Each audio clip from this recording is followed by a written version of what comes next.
नमस्कार मित्रांनो, आपल्याकडे आता हा डस्टर 110चा ECM आहे. ECM पूर्ण डेट झाला होता. आपण ECMचा पॉवर IC चेंज केला आहे. आता आपण पिनआउट्स लावल्यात. A-B कपलरमध्ये पिनआउट लावायचे आहेत आणि आता आपण सर्वांचं व्होल्टेज चेक करणार आहोत. हा मल्टीमीटर समोर ठेवला आहे. आपण व्होल्टेज चेक करत आहे. हे हाय व्होल्टेज आहे. हे 220, 218, 19 असं व्होल्टेज येतं.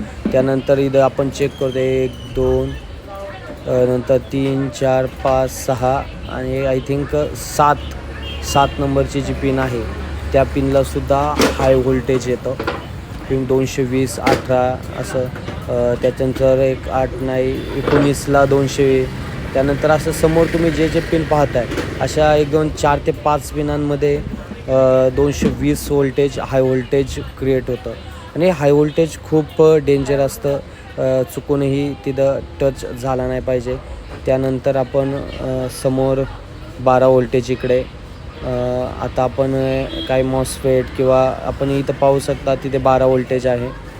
इथं अजून एक छोटा एक आहे तिथे एक 12 व्होल्टेज ते यायलाच पाहिजे.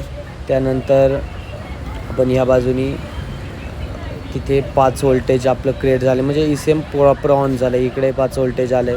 त्यानंतर इकडं 5 व्होल्टेज 12 व्होल्टेज 12 इकडेही 12 म्हणजे प्रॉपर एक हा ECM ऑन झाला आहे. या ठिकाणी इथं मॉसफेटला आपण पाहू शकता. इकडच्या मॉसफेटला शक्यतो हे फायरिंगचे आहे त्यामुळे इथे लगेच व्होल्टेज येत नाही. इथं पाहू शकता या मॉसफेटला 12 व्होल्टेज. इकडच्या मॉसफेटला तसं 6 व्होल्टेज यायला पाहिजे. नंतर तुम्ही हा छोटा डायोड पाहू शकता. या डायोडला इथे 12 व्होल्टेज.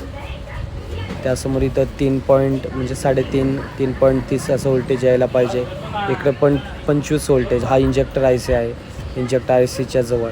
त्यानंतर तुम्ही इकडे फ्यूज आहे.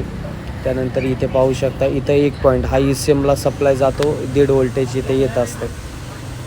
आणि आता पाहू शकता इथे 12 व्होल्टेज आहे. एक छोटासा तिथं डायोड आहे त्यालाही.